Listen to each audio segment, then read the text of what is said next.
Dawn Brancheau. The name is synonymous with dedication, passion, and a lifelong love affair with the ocean. For Dawn, it wasn't just a job, it was a calling.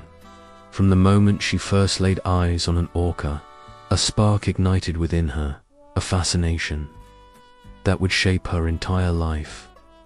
Growing up in the Midwest, far from the crashing waves and salty air, Dawn was captivated by these majestic creatures. While other kids dreamed of being doctors or astronauts, Dawn dreamt of swimming alongside orcas, of understanding their complex social structures, of forging a bond that transcended the boundaries of species. Her bedroom walls weren't plastered with posters of pop stars. They were adorned with images of breaching whales, detailed diagrams of orca anatomy, and meticulously researched facts about their behavior. She devoured every book, every documentary, every piece of information she could find about these apex predators. It wasn't just a childhood infatuation. It was a deep-seated desire to connect with these intelligent and powerful animals. This passion drove her. It fueled her ambition. It led her to earn a degree in psychology and biology, always with the goal of working with orcas. And finally, that dream came true when she joined the team at SeaWorld Orlando. It was more than just a job offer. It was an opportunity to live out her lifelong dream, to work hands-on with the very creatures that had captivated her imagination for so long. But SeaWorld, for all its dazzling displays and conservation claims, has a complex and often troubling history. The story of SeaWorld's Orca program is one of ambition, innovation, and, some would argue, exploitation. What began as a simple marine park showcasing the wonders of the ocean soon evolved into a multi-billion-dollar entertainment empire, with orcas as its undisputed stars. The early days of orca capture were brutal. Wild orcas were rounded up, often torn from their families and transported to concrete tanks. These captures had a devastating impact on orca populations, disrupting their social structures and causing immense suffering. While SeaWorld claims to have ended wild captures in later years, the legacy of those early captures continues to cast a long shadow. The training methods used at SeaWorld have also come under scrutiny. While trainers often speak of positive reinforcement and building trust, critics argue that the highly choreographed performances rely on dominance and control. They point to the unnatural behaviors exhibited by orcas in captivity, the repetitive movements, the lack of social complexity as evidence of the psychological toll these animals endure. And then there's Kait. His name alone evokes a sense of unease, a chilling reminder of the potential consequences of keeping these powerful creatures in captivity. Tilikum, a massive bull orca weighing over 12,000 pounds, was captured off the coast of Iceland in 1983. He was just a calf, ripped away from his family pod and thrust into a world of concrete and performance. Life in captivity was undoubtedly difficult for Tilikum. He was often bullied by other orcas and forced to perform in shows that were far removed from his natural behaviors. The stress and confinement took a toll on his mental and physical health. But Tilikum's story is particularly tragic because he was linked to the deaths of 3 people. In 1991, while at Sealand of the Pacific, Tilikum and 2 other orcas were involved in the death of a trainer. In 1999, a man who had trespassed into SeaWorld Orlando after hours was found dead in Tilikum's pool. And then, of course, there's the tragic story we're here to discuss today. Despite his troubled past, Tilikum remained a valuable asset to SeaWorld. He was a star attraction, drawing crowds from around the world. And he was also a breeding machine, fathering many of the orcas currently held in captivity at SeaWorld parks. Experts had long warned about the potential dangers of keeping orcas in captivity, particularly males like Tilikum. They argued that the confined spaces, the unnatural social structures, and the constant demands of performance could lead to aggression and unpredictable behavior. Orcas are highly intelligent, social creatures.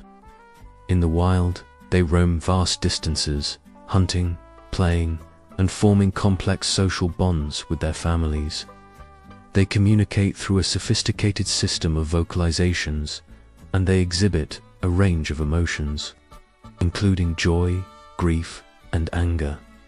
Confining these animals to concrete tanks, they argued, is akin to imprisoning a human being in a small room for their entire life. It deprives them of their natural instincts, their social connections, and their mental stimulation. And the consequences, they warned, could be devastating. Dawn was aware of these concerns. She had studied the research. She had spoken with experts. She knew that working with orcas was inherently risky, but she believed that she could build a relationship with these animals based on respect and trust. She believed that she could make a difference in their lives, even within the confines of captivity. She poured her heart and soul into her work. She spent countless hours training, observing, and interacting with the orcas. She learned their individual personalities, their quirks, their preferences. She developed a deep understanding of their behavior. Dawn was known for her patience, her compassion, and her unwavering dedication. She treated the orcas with respect and kindness, and they seemed to respond to her in kind. She believed in the power of positive reinforcement, and she strived to create a safe and enriching environment for the animals in her care. But even Dawn, with all her experience and expertise, couldn't fully escape the inherent dangers of working with captive orcas. The warnings were there, subtle at first, but growing more insistent over time. The unnatural environment, the psychological toll of captivity, the unpredictable nature of these powerful creatures, all of these factors combined to create a potentially volatile situation. A situation that, on one fateful day in February 2010, would erupt in tragedy. The dream was always running toward Dawn, and now the nightmare was chasing her in the other direction. February 24th, 2010. A day that began like any other at SeaWorld Orlando, quickly descending into unimaginable horror. The Dine with Shamu show was a crowd favorite, offering guests a unique experience to enjoy a meal while witnessing the majesty of killer whales up close. But beneath the surface of the shimmering water, a tragedy was brewing. Don Brancheau, a veteran trainer with over a decade of experience, was the star of the show. Her connection with the orcas, particularly Tilikum, was well known. But even the most experienced trainers can't predict the unpredictable. The moments leading up to the attack were, in retrospect, filled with subtle warning signs. The pre-show routine seemed normal enough. Dawn went through her usual preparations, carefully, checking her equipment and reviewing the performance sequence. She interacted with Tilikum, offering him the usual signals and encouragements. But something was different. Tilikum, normally responsive and engaged, appeared agitated. He was exhibiting subtle signs of stress, a quicker breathing rate, a more forceful tail slap against the water, and a general restlessness that was uncharacteristic. Dawn, ever the professional, remained calm and continued the routine. Perhaps she attributed Tilikum's behavior to the high energy of the crowd or the slightly off-schedule timing of the show. Maybe she felt that by maintaining her composure, she could redirect his focus. As the show began, the tension was almost imperceptible. Tilikum performed his initial tricks with practiced precision, leaping and splashing on cue. The audience cheered, oblivious to the underlying unease. But as the routine progressed, the subtle warning signs became more pronounced. Tilikum missed a cue. He hesitated during a synchronized swim. He responded sluggishly to Dawn's hand. Signals. Several eyewitnesses later reported that Tilikum seemed increasingly distracted, his eyes darting around the stadium, his body tense. He was exhibiting behaviors that went against his normal response patterns. Trainers watching from the sidelines noticed the change too, a shift in Tilikum's demeanor that set them on edge. It was as if something had changed. The pivotal moment arrived during a familiar maneuver. The hair toss. Dawn was lying on her stomach at the edge of the pool, interacting with Tilikum as he floated in front of her. She would wet her hair and then turn and gesture to the audience. It was a playful, intimate interaction that showcased the bond between trainer and whale. But as Dawn leaned forward, Tilikum seized the opportunity. In a swift, sudden movement, he grabbed Dawn's ponytail in his jaws. What happened next unfolded. In a blur of horror, he pulled her into the water. The initial reaction from the audience was disbelief. Some thought it was a planned part of the show, an unexpected twist. But the laughter quickly turned to gasps as the reality of the situation became clear. Dawn was struggling, desperately trying to free herself from Tilikum's grip. Underwater, a terrifying battle ensued. Tilikum, a 12,000-pound apex predator, had complete control. Dawn, a skilled and experienced trainer, was fighting for her life. She kicked, punched, and clawed, trying to break free, but Tilikum's hold was relentless.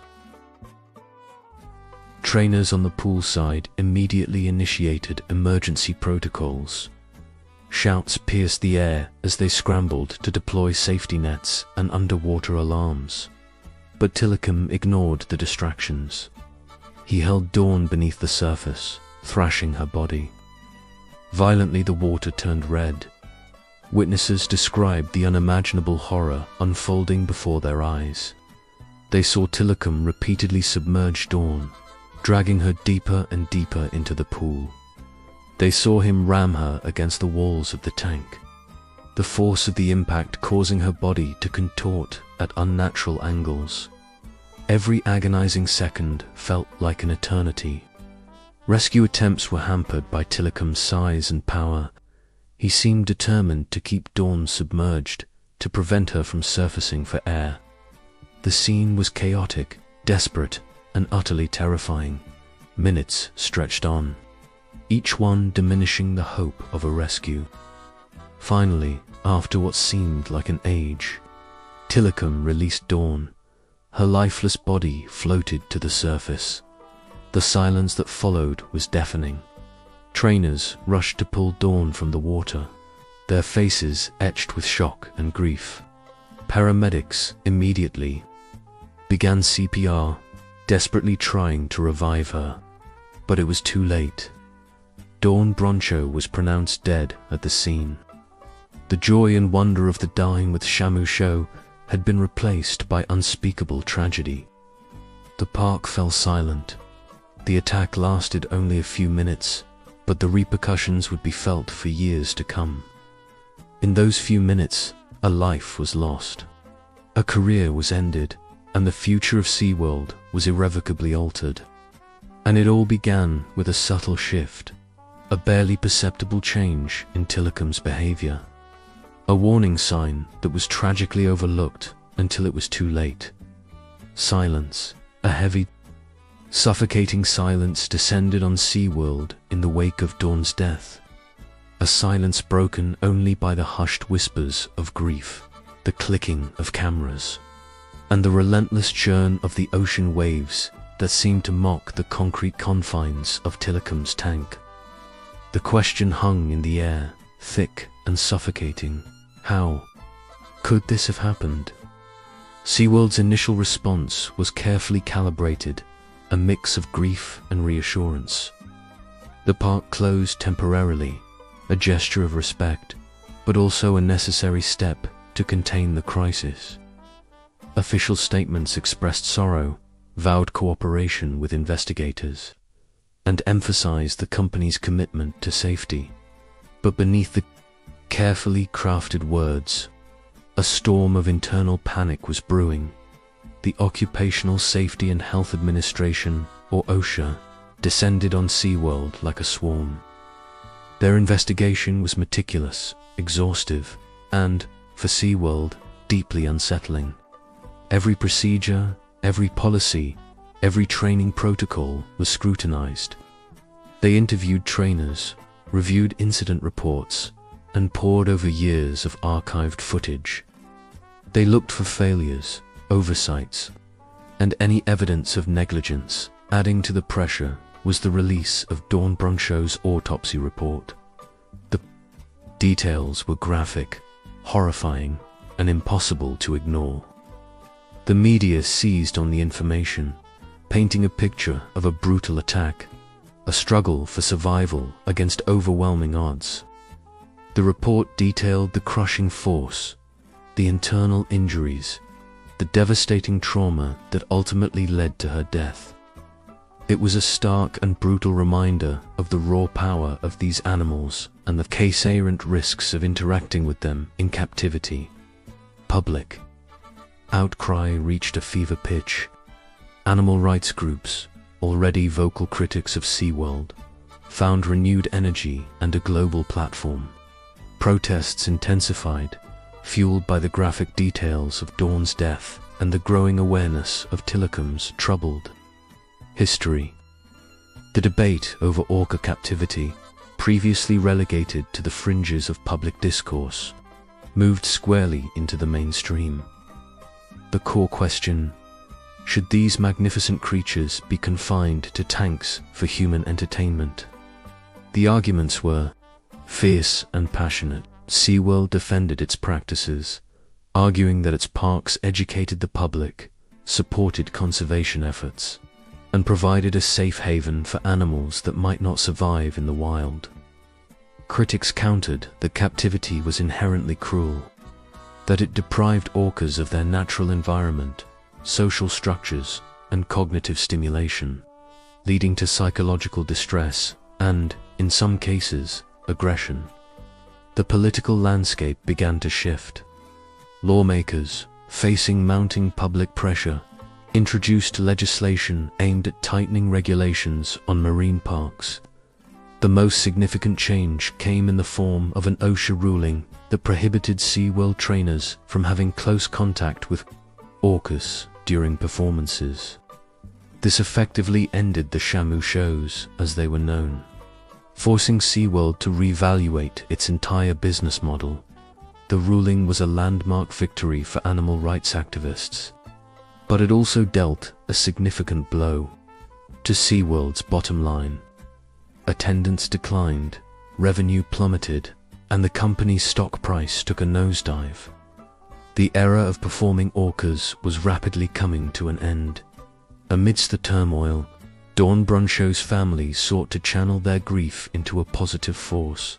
They established the Dawn Brancheau Foundation, dedicated to supporting marine mammal research, funding animal welfare programs, and promoting responsible conservation efforts. The foundation became a beacon of hope, a testament to Dawn's passion and a lasting tribute to her life. The Dawn Brancheau Foundation awarded scholarships to aspiring marine biologists, funded research projects focused on orca behavior and conservation, and supported initiatives aimed at improving the welfare of captive animals.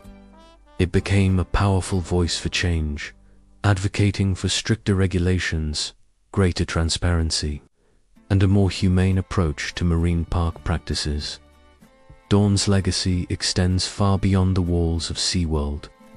Her death sparked a global conversation about the ethics of animal captivity, the responsibilities of marine parks, and the complex relationship between humans and the wild. It forced us to confront uncomfortable truths, to question long-held assumptions, and to reevaluate our role in the natural world. While SeaWorld has taken steps to phase out orca performances and invest in conservation efforts, the debate continues. The question of whether orcas should be held in captivity at all remains a subject of intense debate, and the future of marine parks is uncertain. But one thing is clear: Dawn Brancheau's death was not in vain. It served as a catalyst for change, inspiring a new generation of activists, scientists, and policymakers to advocate for a more ethical and sustainable future for marine life. Her passion, her dedication, and her unwavering commitment to the animals she loved continue to resonate, reminding us that even in the face of tragedy, hope can endure. Her name, now synonymous with both heartbreak and progress, is a constant reminder that the pursuit of knowledge and understanding must always be tempered with compassion and respect for all living creatures. The silence may have fallen that day, but Dawn's legacy still roars.